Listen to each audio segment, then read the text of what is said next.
Welcome back to another Wednesday Whisky review from your boys at the Buffalo Happy Hour. Today we have Penderyn Single Malt Welsh Whiskey. Welsh? Well... Shh. This isn't Scotch. This isn't Irish whiskey. As some of you probably know, just based off of following us for so long, I like collecting whiskeys from outside of your typical normal stuff. That's why we've had Japanese whiskey. We've had, what else have we had? French whiskey. We've had Israeli whiskey. We've had everything, basically. Not really everything, but a lot. Yeah. Japanese, everything like that. Derek's trying to get a collection from around the world. Correct. Which we're doing it with this. So Wales, this is where it came from. If you didn't know, Welsh meant Wales. It's close to Scotland, so you're going to be picking up a lot of traditional tasting notes and similarities between how they distill their whiskey as the Scottish do, which is why they call their whiskey WHISKY without the E, because that's kind of how the Scottish do it. That's very exciting. Yeah. So Penderyn is the first whiskey to be distilled in Wales in over a century. The last time this was done was in the 19th century. Isn't that wild? It is. Their objective was to create a whiskey that is basically pure as Welsh gold. And the gold in Wales is highly rare and sought after, which is this whole line of whiskey. They have different lines to represent other, like they have a dragon line of whiskey. I don't know. A dragon is like the national animal of Wales, I guess, or something like that. But this Penderyn whiskey is the gold line, which is why like all the writing on the back is gold. There's a gold like line, I guess, on the front of the bottle, which is kind of cool. When you pour it, it looks gold. Yeah. So it's pretty sweet. And it's represented by the Penderyn gold seam right across the front. Penderyn was chosen as the location for the distillery due to the site's own supply of fresh natural spring water. On St. David's Day in 2004, Penderyn whiskey was launched in the presence of H.R.H. Prince Charles. The whiskey has won over 70 medals, including double gold, and Masters awards. This one has? Yeah. This whiskey, no, I'm sorry, just their product in general has won all those. Oh. This whiskey, I will get to that, was aged in ex-bourbon barrels and then ex-oloroso sherry casks. It won double gold in the New York World Spirits Whiskey Competition and gold in the Spirits Business World Whiskey Masters. So that's a little bit of background here. We'll be the judge of that. Yeah, really. But yeah, so their water supply is called the Brecon Beacons in South Wales. It's a national park. Okay. Pretty sweet. They're getting their water from national parks. Pretty sweet. It's, not something that we do here. Oh, absolutely not. So, yeah, let's get into it. Label branding. What are you thinking? Well... No? If someone doesn't rate this over an A, they're blind. Right. I've never seen, like, there's whiskey in general, like no box. There's whiskey in a box, and then there's this presentation. Like, this isn't even a box per se. It's just a presentation of your whiskey. Yeah. Which is sick. There's a few brands that have done something like this, but I'm excited because this is a full experience. Yeah. There's flaps you have to open to pull the bottle out. It's a big thing. Their bottle itself isn't just straight cylindrical either. No. I don't know if that's a word. There's indents on it. And extents. Yeah. Protrusions. Yeah. My elbow has a protuberance. And it's got a wild shape. It's it's not round, like to your point. Correct. It's an oval. A little bit. The inside has this like reflective gold Foil? thing, foil too. So when it's in the box, you can see it kind of reflecting off. It adds just another cool presentation to it. It says non-chill filtered, Penderyn at the top, but I mean, I would have to go like A++. Check. Yeah, I agree. I agree. The only thing that I would say is like the cardboard is kind of flimsy, but again, it's tough to not get flimsy cardboard when 90% of it is unconnected. That, and it might be humid, so might be impacted by outside environmental aspects. Valid point.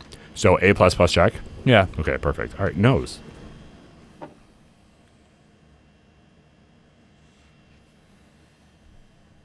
It's a single malt too.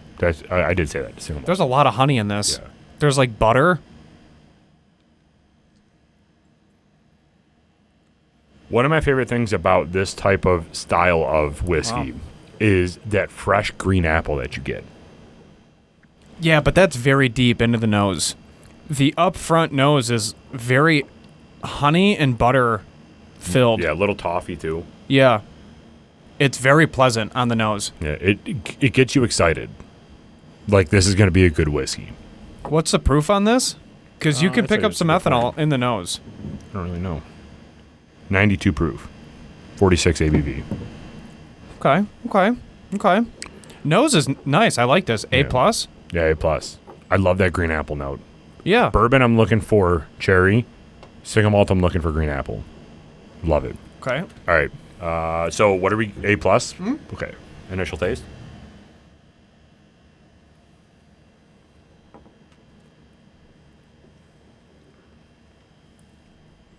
Ooh. That's a different taste. Hold on. This is very, very complex. There's a lot to this. It's a higher hug, but it warms your chest as well as your stomach. Mm-hmm. It lingers. It's very oily. It's viscous in a good way. It's oddly dry, though. The fluid itself is dry, but it causes so many reactions inside of your palate that it's almost difficult to speak. And that was just a nice little sip that kind of brings out everything, extenuates everything. I mean, it's just very different in a very good way. Yeah. From the tasting notes, though, I gotta take another sip. Yeah.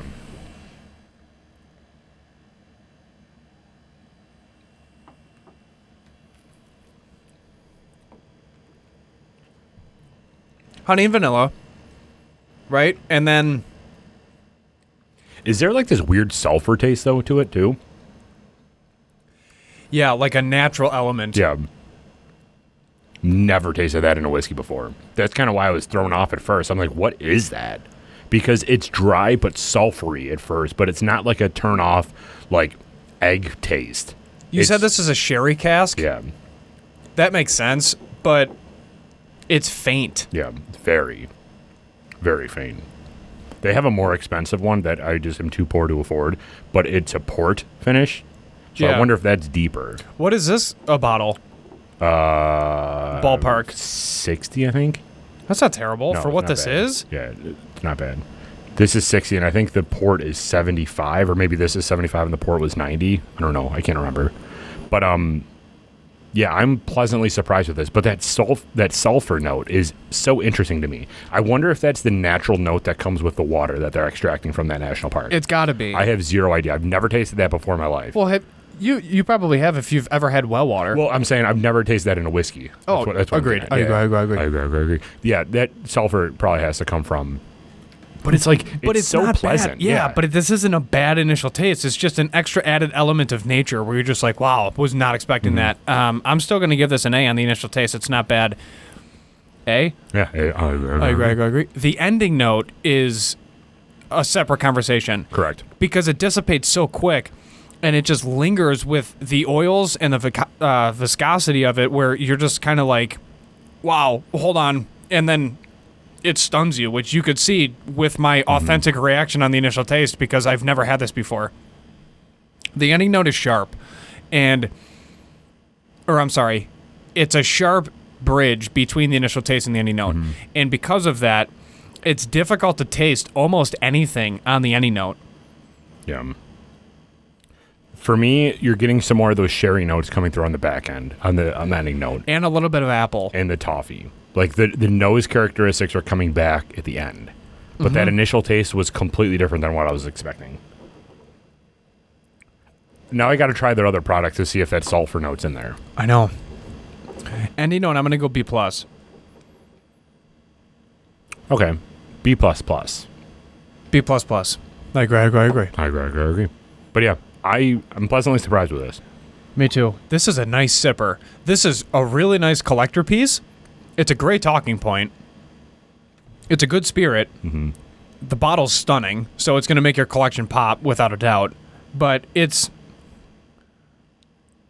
realistically, we should have the eyedropper too, and put some non-homogeneous, homogeneous stem lock, leaf lock water. I gotta find it. Yeah. I don't even know where it is. Probably sat on it once and it got lost. So anyways, this is good. I would probably not have this over ice. No.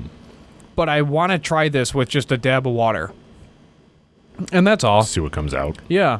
But this is really good neat. I like this. I would not be mad if this was served at all. Final rating? You ready? Mm-hmm. Give me that countdown. 3, 2, 1. 93. I was going to say 89. Goodness. But then I heard 9 and then my brain stopped. Did we do an Addy sponsor already? No, we're getting to that. 89 and 93. I didn't want to cut you off because you were all excited. Hell yeah. 89 and 93. 91.5. Nope. 92. Nope. No, 90.5. Nope. 91.5. Nope. 89 and 93. 91.5? Lower. 91. There you go. Whatever. Woof.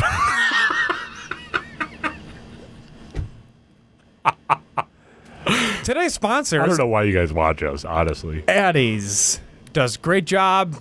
They know how to work Excel, and they can plug in some formulas into their spreadsheets to do math for them so they don't rely on us. Thank the heavens. Let me see if I got a text from Tyler, actually, because I don't know if this is 10%. We'll put it in the link below, whatever is 10%. We appreciate their continued partnership. Addies is a family-owned business, and they do great work. They have an in-house wine sommelier as well as an app. So please download their app on the Addies App Store. Or I'm sorry, the Apple App Store. Search Addies Fine Wine and Spirits, and then you can also find it on the Google Playground Play Store. And that will bring you to their full collection and inventory. You can then buy something on their app and ship it to you as long as you are within the state of New York. Mm-hmm. And we appreciate their continued partnership as we try to figure out what this business thing is called and like. Correct. So if you are in the area and you go to the Addy store yourself to personally go and pick up a bottle, and let's say you were lazy this week, you didn't watch the Wednesday Whisky review. First of all, shame on you. Just kidding. But if you go to the Addy store, we have a Buffalo Happy Hour shelf there now, which is awesome. So on the top shelf of the Buffalo Happy Hour shelf will always be the whiskey that's 10% off for that week. So if you're in the store and you see the Buffalo Happy Hour shelf, grab something off that top shelf only, and that's 10% off based off of our Wednesday Whisky review selection. So yes. You can always go there. If you are there, take a picture of yourself maybe with the shelf. I don't know why you would do that, and then anyway, but of course you would. We got QR codes on the top too, so I don't know. Bring someone else's phone and subscribe from their phone. Send us a photo, and then we'll put you on our story and give you a personal shout out and say thanks, and let's grow this thing. Oh yeah, this is what it's all about. We're having fun. We got our own little shelf inside of a liqueur store, so let's just go all in and do fun things around it. Why not? It'll be a signature piece for a photo op inside of a liquor store. That's amazing. Let's do it, people. Let's grow this thing. Appreciate all your support. We will see you next week. If you're interested in 10%, it's in the description below, and we will go from there. Derek, take us out. Thank you, everybody, for joining. If you're going to pick up this bottle of whiskey or any bottle of spirit in general or anything, I don't care. If it has alcohol in it, just remember, always drink responsibly. Be a good person. And Michael, do not litter. We're out.